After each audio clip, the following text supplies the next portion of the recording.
Dear students, good morning. अपन BSc final का पहला पेपर एलजेब्रा अपन पढ़ रहे थे और उसके अंदर अपन पढ़ चुके थे ग्रुप क्या होता है, ग्रुप के एलिमेंट की अपन ऑर्डर कैसे निकाल सकते हैं। उसके बाद में अपन बात कर रहे हैं चक्रीय ग्रुप की, साइक्लिक ग्रुप की अपन बात कर रहे हैं। चक्रीय ग्रुप यानी साइक्लिक ग्रुप, इसको मोनोजेनिक ग्रुप भी कहा जाता है, मोनोजेनिक ग्रुप भी कहा जाता है।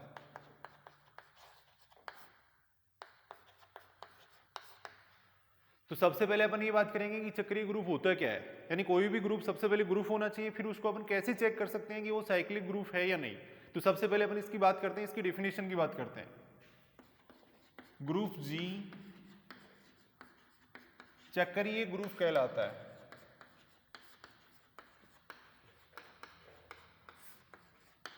यदि ग्रुप जी में,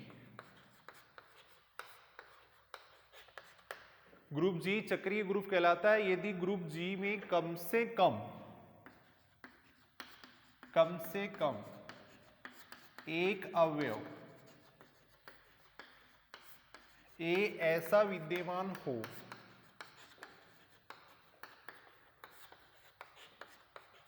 कि जी का प्रत्येक अवयव एक ही पूर्णांक घात के रूप में लिखा जा सके, पूर्णांक घात के रूप में लिखा जा सके।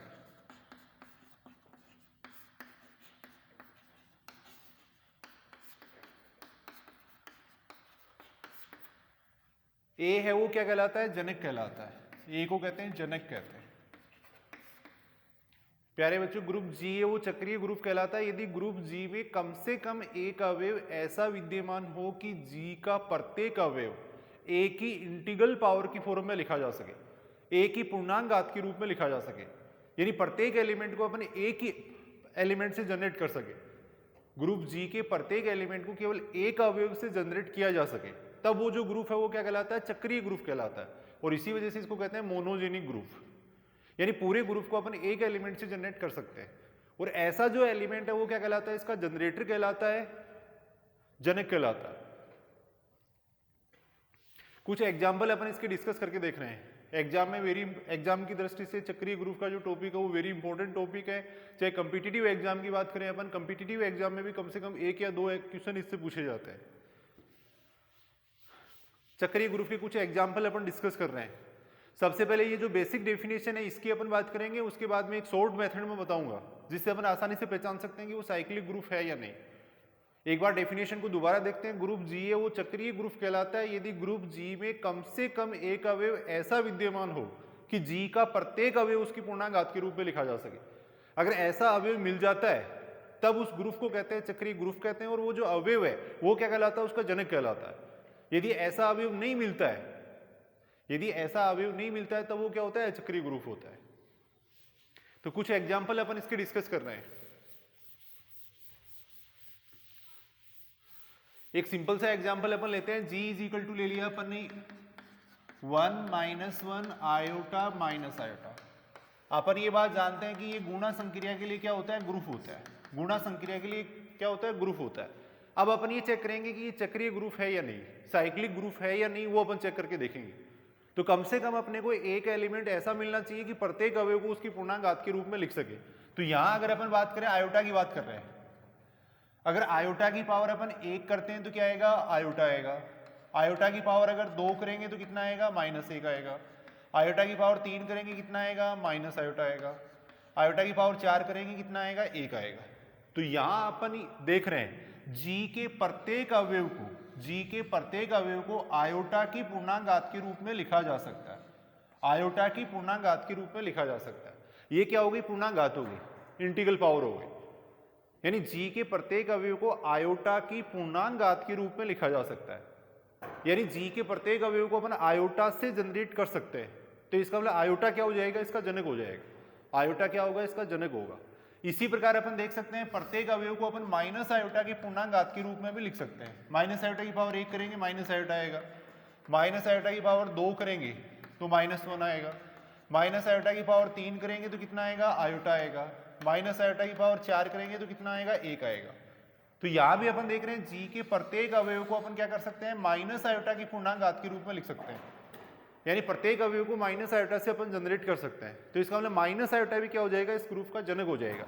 यानी इस ग्रुप के दो जनक हो गए, कौन कौन से हो गए, एक तो आयोटा और एक माइनस आयोटा, यानी इन दोनों एलिमेंट से इस ग्रुप को अपन जनरेट कर सकते हैं। दो जनक हो जाएंगे इसके, आयोटा और माइनस आयोटा, ये दो इसके जनक होंगे। तो बिल्कुल आसान सा तरीका है, चक्रीय ग्रुप है या नहीं इसको पहचानने का। कम से कम एक एलिमेंट अपने को ऐसा ढूंढना है कि प्रत्येक अवयव को उससे अपन जनरेट कर सके। यहाँ आयोटा और माइनस आयोटा दो एलिमेंट अपने को ऐसे मिल रहे हैं कि प्रत्येक अवयव को उसकी पूर्णांक घात के रूप में लिखा जा सकता है। तो आयोटा और माइनस आयोटा इसके क्या हो जाएंगे, जनक हो जाएंगे। और आगे अपने एक ऐसी थ्योरम भी पढ़ेंगे, यदि एलिमेंट जनक है तो उसका जो इनवर्स एलिमेंट होता है, प्रतिलोम अवयव होता है, वो भी हमेशा क्या होता है, जनक होता है। और ये बात जानते हैं अपन इस ग्रुप के अंदर, आयोटा का प्रतिलोम क्या होता है, माइनस आयोटा होता है। तो अगर आयोटा जनक है तो माइनस आयोटा भी क्या आएगा, हमेशा जनक आएगा। इसी प्रकार अपन और एग्जाम्पल डिस्कस कर सकते हैं।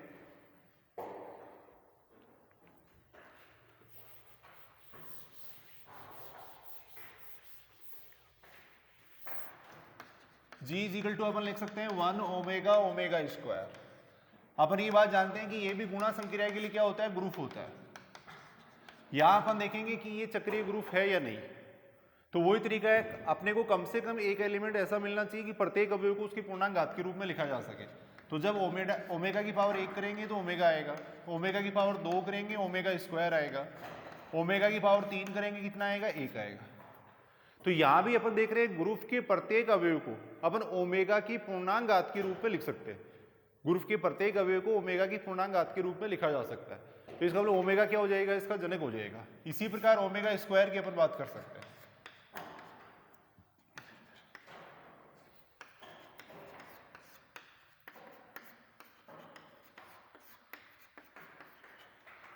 ओमेगा स्क्वायर की पावर 1 करेंगे ओमेगा स्क्वायर आएगा, 3 करेंगे तो 1 आएगा, ओमेगा स्क्वायर की पावर स्क्वायर करेंगे तो ओमेगा आएगा। तो यहां भी अपन देख रहे हैं जी के प्रत्येक अवयव को अपन ओमेगा स्क्वायर की पूर्णांक घात के रूप में लिख सकते हैं।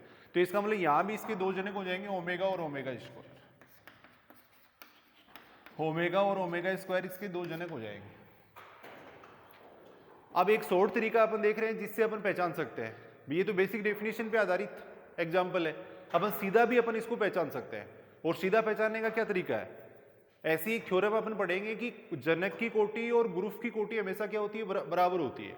यानी जो जनक होता है उसका जो ऑर्डर होता है वो ही क्या होता है, ग्रुप का ऑर्डर होता है। तो यहाँ अपन सीधी सी बात है, यहाँ जैसे ग्रुप का ऑर्डर कितना है, 3, तो अपन प्रत्येक अवयव का ऑर्डर निकाल के देख लेंगे। यदि किसी अवयव का ऑर्डर ग्रुप के ऑर्डर के बराबर आता है, यदि किसी अवयव का ऑर्डर ग्रुप के ऑर्डर के बराबर आता है तो वो अवयव क्या हो जाएगा, इसका जनक हो जाएगा। क्योंकि जनक की कोटि हमेशा क्या होती है, ग्रुप की कोटि के बराबर होती है। ऑर्डर ऑफ जनक बराबर होता है किसके, ऑर्डर ऑफ ग्रुप के। तो सीधा सा तरीका है कि अवयव की कोटि निकाल के देख लो, यदि किसी अवयव की कोटि ग्रुप की कोटि के बराबर आ जाएगी तो वो क्या हो जाएगा, उसका जनक हो जाएगा। तो उस तरीके से भी इसको पहचाना जा सकता है।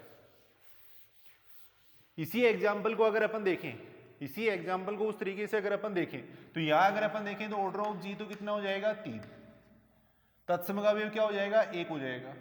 तत्सम का अवयव 1 है यहाँ। और अपन ये बात जानते हैं तत्समक अवयव की कोटि क्या होती है, हमेशा 1 होती है। तत्समक अवयव की कोटि 1 होती है। तो ऑर्डर ऑफ 1 कितना हो जाएगा, 1 हो जाएगा। अब ओमेगा की कोटि अपने को देखनी है तो अपन ये देखेंगे ओमेगा की ओमेगा से कितनी बार कंपोजिशन करवाएं कि तत्समक अवयव आ जाए। डेफिनेशन अपन ये पढ़ी थी, a की पावर n बराबर 1, यानी कम से कम अगर अपन n बार संक्रिया करवाते हैं तब अगर तत्समक अवयव आता है तब इसकी कोटि क्या कहलाती है, n कहलाती है। तो यहाँ अपन ओमेगा की ओमेगा से कितनी बार संक्रिया करवाएं कि तत्समक अवयव आ जाए। ओमेगा को ओमेगा से गुणा करेंगे ओमेगा स्क्वायर, फिर ओमेगा से गुणा करेंगे ओमेगा क्यूब, और ओमेगा क्यूब का मतलब कितना हो जाएगा, ओमेगा क्यूब का मतलब हो जाएगा 1 हो जाएगा। तो यहां अपन देख रहे हैं यानी ओमेगा की पावर 3 करने पर 1 आ रहा है, यानी ऑर्डर ऑफ ओमेगा कितना हो जाएगा, 3। ऑर्डर ऑफ ओमेगा 3 हो जाएगा। कम से कम अपन पावर कितनी करेंगे, तत्समक अवयव आ जाए। वो जो संख्या है वो क्या कहलाती है, उसकी कोटि कहलाती है। ओमेगा स्क्वायर को गुणा कर रहे हैं ओमेगा स्क्वायर से तो कितना आएगा, ओमेगा की पावर 4, ओमेगा की पावर 4 का मतलब हो गया ओमेगा, फिर ओमेगा स्क्वायर से गुणा करेंगे तो 1 आएगा। तो यहां से अगर अपन देखें तो ओमेगा स्क्वायर की पावर 3 बराबर कितना हो जाएगा, 1। तो यहां से ऑर्डर ऑफ ओमेगा स्क्वायर कितना हो जाएगा, 3 हो जाएगा। ऑर्डर ऑफ ओमेगा स्क्वायर हो जाएगा 3 हो जाएगा। अब यहां अपन देख रहे हैं, देखो दो अवयवों की कोटि किसके बराबर आ रही है, ग्रुप की कोटि के बराबर आ रही है। ग्रुप की कोटि अपन ने 3 देखी थी यहाँ पे, इन दोनों अवयवों की कोटि भी कितनी आ रही है, 3 आ रही है। तो ये दोनों अवयव क्या हो जाएंगे, इसके जनक हो जाएंगे, यानी इसके जनक क्या हो जाएंगे, ओमेगा और ओमेगा स्क्वायर, ओमेगा और ओमेगा स्क्वायर इसके जनक हो जाएंगे। तो बिल्कुल आसान सा तरीका है, प्रत्येक अवयव का ऑर्डर निकाल लो, यदि किसी एलिमेंट का ऑर्डर ग्रुप के ऑर्डर के बराबर आता है तो वो जो अवयव है वो क्या हो जाता है, उसका जनक हो जाता है, वो अवयव उसका जनक हो जाएगा।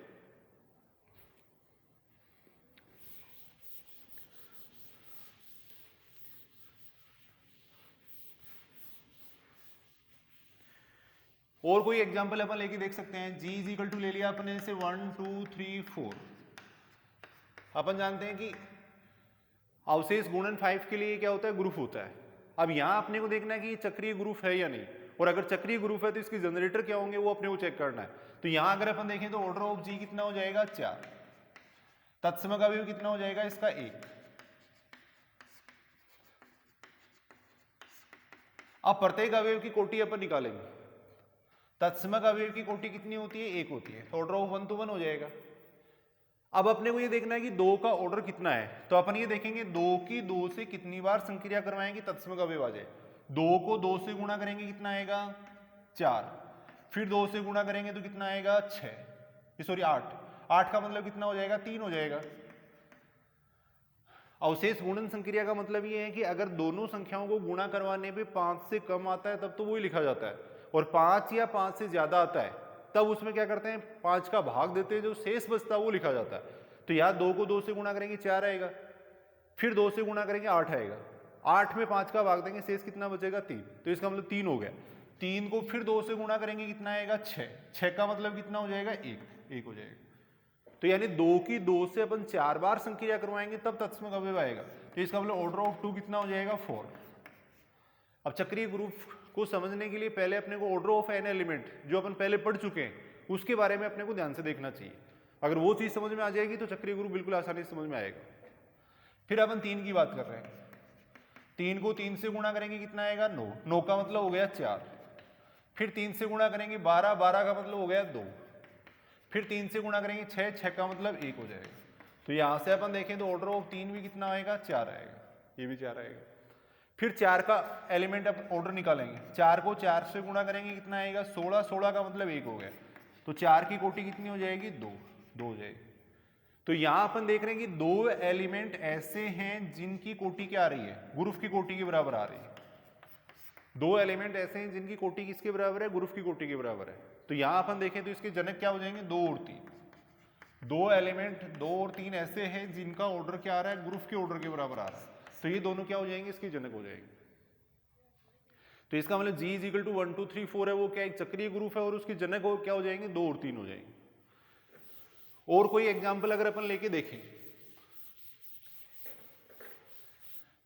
G इज इक्वल टू ले लिया अपन जैसे 0 1 2 3 4, संक्रिया ले लेते हैं अपन +5, संक्रिया ले रहे हैं +5। वही यहाँ पे ऑर्डर ऑफ G देखें तो ऑर्डर ऑफ G कितना हो जाएगा, 5। तत्समक अवयव क्या हो जाएगा, 0 हो जाएगा। तत्समक अवयव की कोटि हमेशा कितनी होती है, 1 होती है, तत्समक अवयव की कोटि 1 हो जाएगी।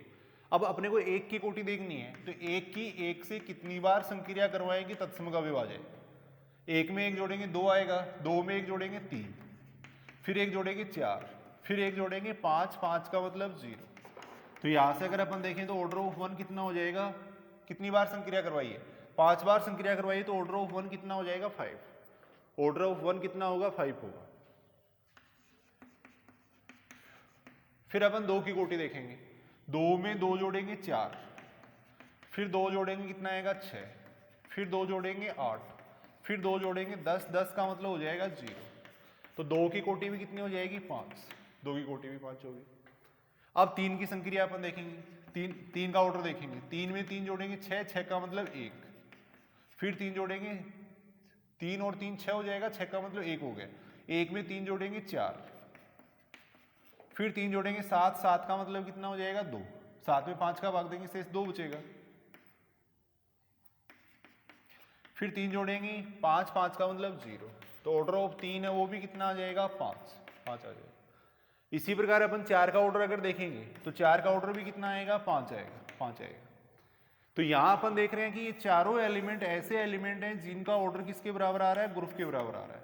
तो ये चारों ही एलिमेंट क्या हो जाएंगे, इसकी जनक हो जाएंगे, और जी क्या हो जाएगा, चक्रीय ग्रुप हो जाएगा। यानी इसकी जनक कितने हो जाएंगी, 1 2 3 और 4, ये चारों इसके जनक होंगे, ये चारों इसके जनक हो जाएंगे। कोई भी ग्रुप है उसका ऑर्डर देख के भी अपन बता सकते हैं कि उसके जनक कितने होंगे। उसके लिए एक फंक्शन होता है यूलर-5 फंक्शन, उससे अपन पता लगा सकते हैं। यहाँ अगर अपन देखें तो इसका ऑर्डर 5 है, तो इसका मान आएगा 5 5 के बराबर, और इसका मान आएगा 4। वो अपन नेक्स्ट क्लास के अंदर सीखेंगे किस तरीके से इसकी अपन सीधी संख्या देख सकते हैं। तो प्यारे बच्चों, एक बार दोबारा अपन इस पे अगर डिस्कस करें तो G इज इक्वल टू अपने को एक ग्रुप दे रखा था। इस संक्रिया के लिए ग्रुप होता है ये अपन जानते हैं, तो अपने को ये देखना था कि ये चक्रीय ग्रुप है या नहीं। तो सबसे पहले अपन ने क्या किया, ग्रुप का ऑर्डर देख लिया। फिर अपन क्या करेंगे, प्रत्येक अवयव की कोटि निकालेंगे। यदि किसी अवयव की कोटि ग्रुप की कोटि के बराबर आ जाती है तो इसका मतलब वो चक्रीय ग्रुप हो जाएगा, और वो अवयव क्या हो जाएगा, उसका जनक हो जाएगा। तो इस तरीके से भी अपन देख सकते हैं, और बेसिक डेफिनेशन भी देख सकते हैं। ये जो तरीका है वो बिल्कुल आसान तरीका है। आगे अपन चक्रीय ग्रुप की कुछ एग्जाम्पल देखेंगे, और आगे जो थ्योरम है, इंपॉर्टेंट थ्योरम है, वो पढ़ेंगे। Thank you.